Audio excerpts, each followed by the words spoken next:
Hello, today we're going to be making some seitan, and I have been experimenting with using potato flakes in the wheat gluten.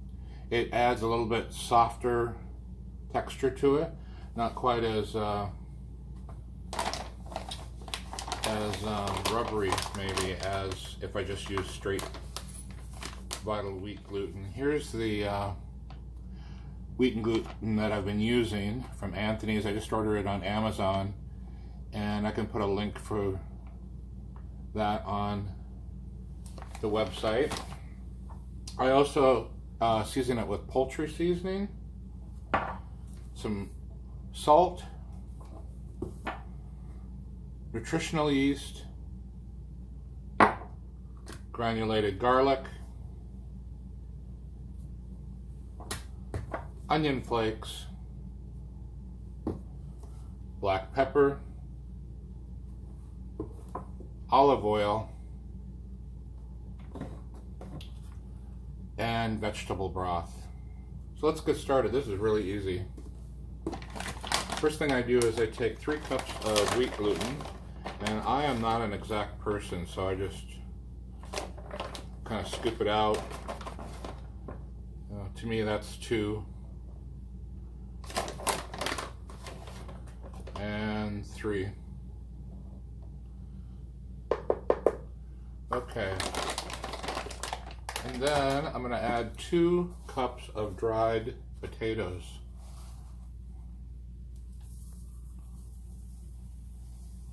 One and 2. And then about 1/2 cup of nutritional yeast. I'm just going to use what's left in this jar, so it'll be a little bit more than 1/2 cup.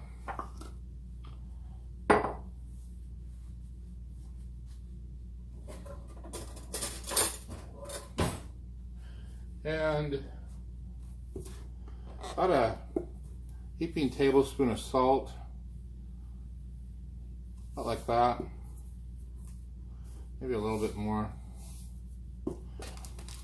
And then for the onion powder, I do about 3 or 4 big heaping tablespoons. 1, 2, 3. I'm going to do 4 on this one. 4. And 3 heaping tablespoons of garlic.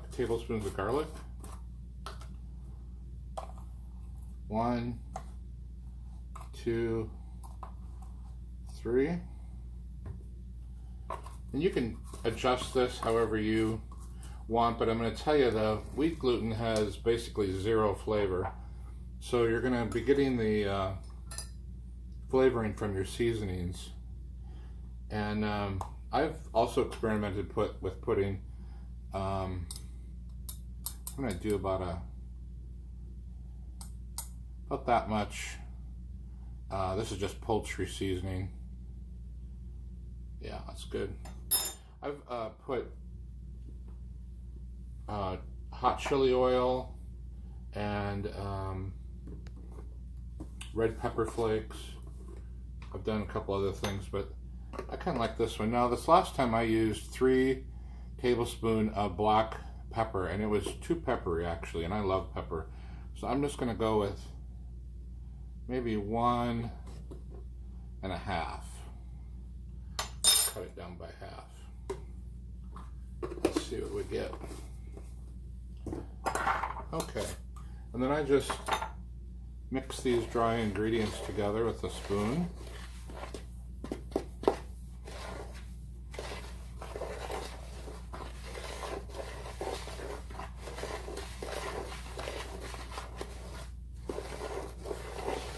Just kind of get, once you start adding liquid to it, it starts to absorb the liquid really rather quickly, so you kind of want to have this distributed pretty well before you add the liquid. Otherwise you won't get all the spices mixed in. You'll get a mouthful of granulated garlic or something. Okay, that looks pretty good. All right, then I just make a little divot. And I'm going to put a half cup of oil in there.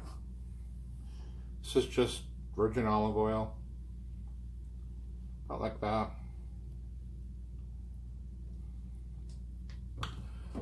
And then my vegetable broth.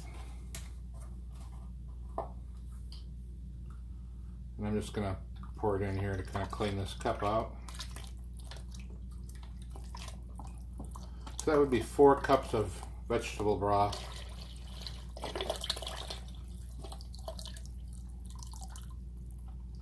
Okay. And then I'm just going to stir that in.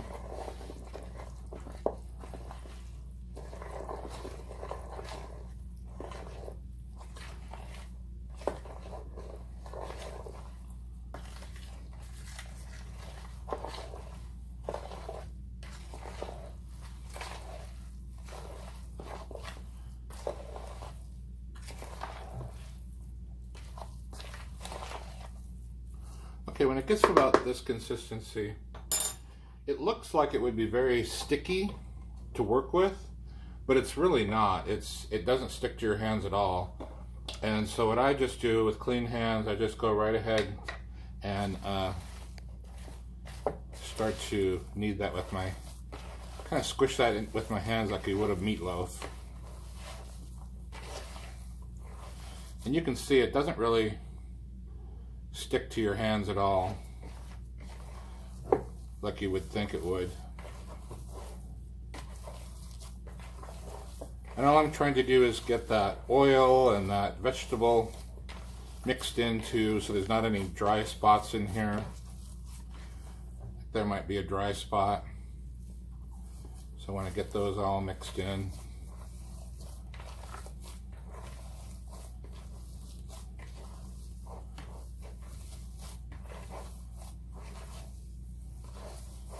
Looks like there's another little dry spot. Okay. Now what I'm going to do is I like to use this non-stick aluminum foil. So I'm just going to tear 6 sheets about that size.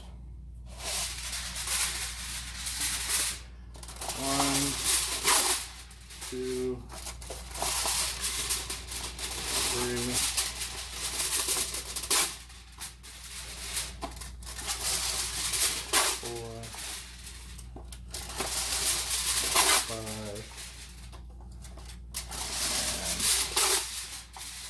6. And I'm going to set this gluten off to the side so you can see how I wrap this up. So I take one of my sheets of non-stick aluminum foil and I put it shiny side up. And then I take 1/6 of the dough, and if you're having trouble figuring out proportions, divide it in half first and then divide that half into 3, and that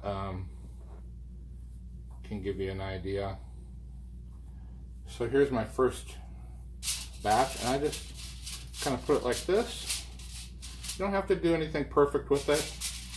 And then take this and wrap it over, kind of tuck it under and roll, twist the ends and fold them under, twist this end and fold it under, and there's your first tube of seitan.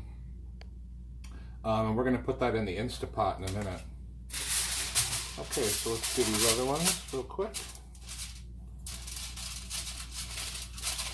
Just roll it over, kind of tuck and roll, twist, tuck it under, twist, tuck it under.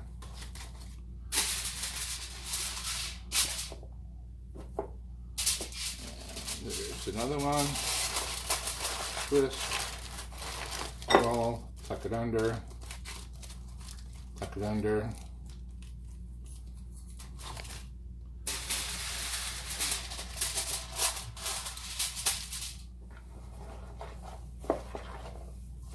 And you could, I have made bigger tubes of it. You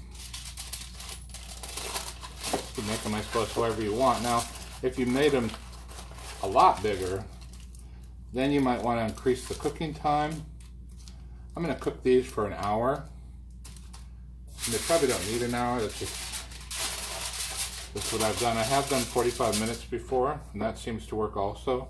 But I increased the time to 1 hour to make something else, and it automatically set to 1 hour this last time, and seemed to work fine. So I think 1 hour is a good mark. And well, it'd be 1 hour on high on the Instant Pot, and then I do a natural release. I just kind of let it do its thing and forget about it. But I'll tell you, once the pressure releases,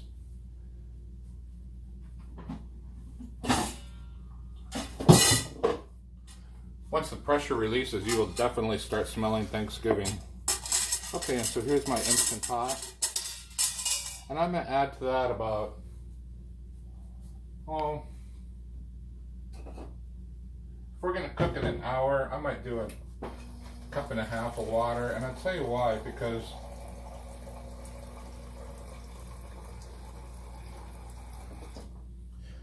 if you use the minimal amount of water, like say half a cup, what happened to me one time was some of the water does get absorbed, the steam gets absorbed, even though you have these rolls pretty tight. It seems like some of the water does get absorbed by the gluten, and I actually ran out of water while it was cooking. It turned out okay though. Okay, so I'm just going to lay 3 of them in there that way, 3 of them in there the opposite way, and that's it. I'm just going to cook those in the Instant Pot for about an hour, slow release, and I'll send you a picture of the final result.